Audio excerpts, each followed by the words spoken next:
Assalamualaikum warahmatullahi wabarakatuh. Kembali lagi di channelku di Tegar Panca.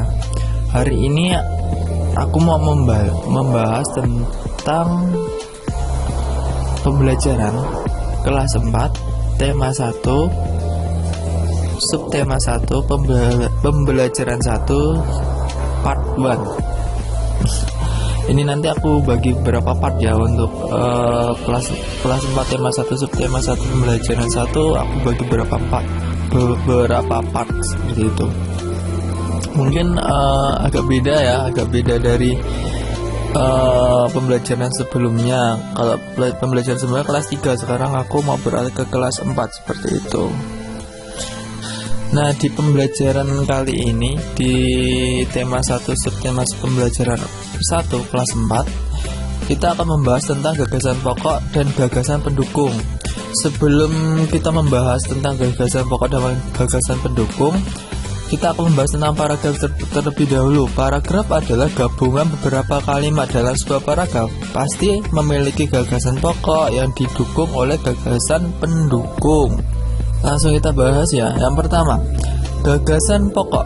Gagasan pokok merupakan suatu ide utama yang dibahas dalam suatu bacaan, baik berupa kalimat inti maupun pokok paragraf. Gagasan pokok biasa disebut juga dengan gagasan utama, ide pokok, pokok pikiran. Gagasan pokok terdapat dalam kalimat inti atau kalimat utama yang biasa terletak pada bagian awal atau akhir paragraf. Yang kedua adalah gagasan pendukung. Gagasan pendukung adalah uraian atau tambahan informasi untuk gagasan pokok. Gagasan pendukung disebut juga sebagai gagasan penjelas. Gagasan pendukung berfungsi untuk menjelaskan gagasan pokok. Gagasan pendukung dinyatakan lebih dari satu kalimat. Gagasan pendukung biasanya terdapat di kalimat kedua, ketiga, keempat, dan seterusnya seperti itu. Nah, di sini kakak punya contoh paragraf. Kakak bacakan ya. Peringatan Hari Kemerdekaan pada tanggal 17 Agustus mendatang, Kodim 0606 Kota Bogor berencana akan membuka warung berkah. Paragraf pertama ya. Kalimat pertama. Yang kalimat kedua, warung yang biasanya dibuka setiap hari Jumat dengan konsep makan suka-suka, bayar seikhlasnya, itu pun rencananya akan dibuka secara gratis pada perayaan HUT Kemerdekaan Indonesia. Kalimat ketiga, dengan mengusung konsep makan merdeka, warung berkah ayam menyediakan minimal 600 porsi makanan. Kalimat keempat, Dandim 0606 Kota Bogor, Letkol ARM Dodi Suhadiman mengatakan bahwa kegiatan itu sebagai rangkaian dari HUT Kemerdekaan Indonesia. Nah, dari paragraf tersebut atau teks tersebut, kita bisa mencari kalimat utama dan kita bisa mencari gagasan pokok dan gagasan pendukung seperti itu. Kita akan bahas satu persatu dulu ya. Untuk kalimat utama, ada yang tahu nggak kalimat utama terletak di mana? Ya, benar sekali. Kalimat utama terletak pada kalimat pertama yang bunyinya peringati Hari Kemerdekaan pada tanggal 17 Agustus mendatang, Kodim 0606 Kota Bogor berencana akan membuka warung berkah. Kenapa kok kalimat utama di kalimat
Untuk kalimat utama, ada yang tahu nggak kalimat utama terletak di mana?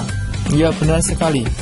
Kalimat utama terletak pada kalimat pertama yang bunyinya peringati hari kemerdekaan pada tanggal 17 Agustus mendatang. Kodim 0606 Kota Bogor berencana akan membuka warung berkah. Kenapa kok kalimat utama di kalimat pertama?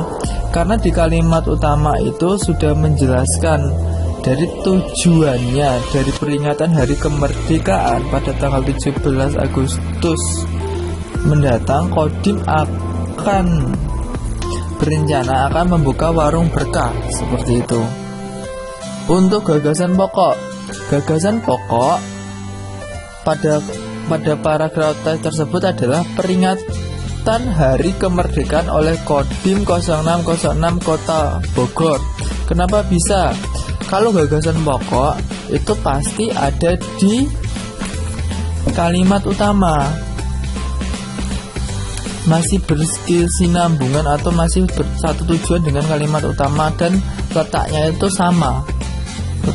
sama pasti di paragraf pertama, di paragraf awal atau di kalimat awal atau di akhir atau di tengah, atau tujuan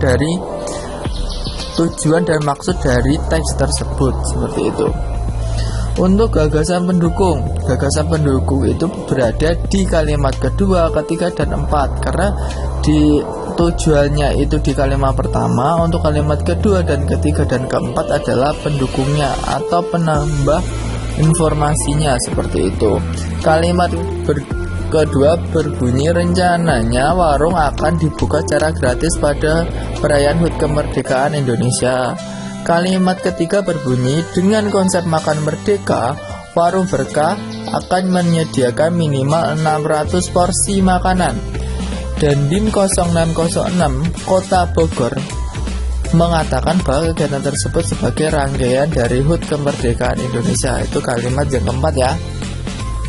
Nah, itu contoh mencari kalimat utama, gagasan pokok, dan gagasan pendukung. Seperti itu. Mudah kan kalau mencarinya kan? Pasti kalian juga bisa. Selanjutnya, dari beberapa paragraf dan penjelasan tadi dapat kita simpulkan bahwa dalam menentukan gagasan pokok dan gagasan pendukung dapat dilihat dengan beberapa langkah. Langkah pertama, bacalah teks dengan cermat. Yang kedua, temukan kalimat utama atau kalimat inti di setiap paragraf untuk menentukan gagasan pokoknya. Kalimat utama atau kalimat inti dapat terletak di awal, akhir, atau awal dan akhir paragraf. Yang ketiga, temukan kalimat penjelas di setiap paragraf untuk menentukan gagasan pendukungnya. Yang keempat, ubahlah kalimat utama dan kalimat penjelas ke dalam kalimat yang lebih inti atau tujuan dari teks tersebut. Oke, terima kasih untuk pembelajaran hari ini cukup. Nanti ditunggu ya untuk part kedua dan seterusnya untuk pembelajaran kelas 4 tema 1 subtema 1 pembelajaran 1 ya. Dan jangan lupa untuk like, share, and subscribe untuk memajukan channel ini. Terima kasih sudah menonton dan tetap semangat belajar, tetap berusaha untuk menjadi yang terbaik, dan jangan terlalu sering keluar rumah, dan patuhilah segala peraturan pemerintah, seperti itu, dan terus jaga protokol kesehatan walaupun di rumah, seperti itu, dan jangan lupa memakai masker. Sekian dan terima kasih. Assalamualaikum warahmatullahi wabarakatuh. Semangat belajar, tetap berusaha untuk menjadi yang terbaik, dan jangan terlalu sering keluar rumah, dan patuhilah segala peraturan pemerintah, seperti itu, dan terus jaga protokol kesehatan walaupun di rumah, seperti itu, dan jangan lupa memakai masker. Sekian dan terima kasih. Assalamualaikum warahmatullahi wabarakatuh. Assalamualaikum warahmatullahi wabarakatuh.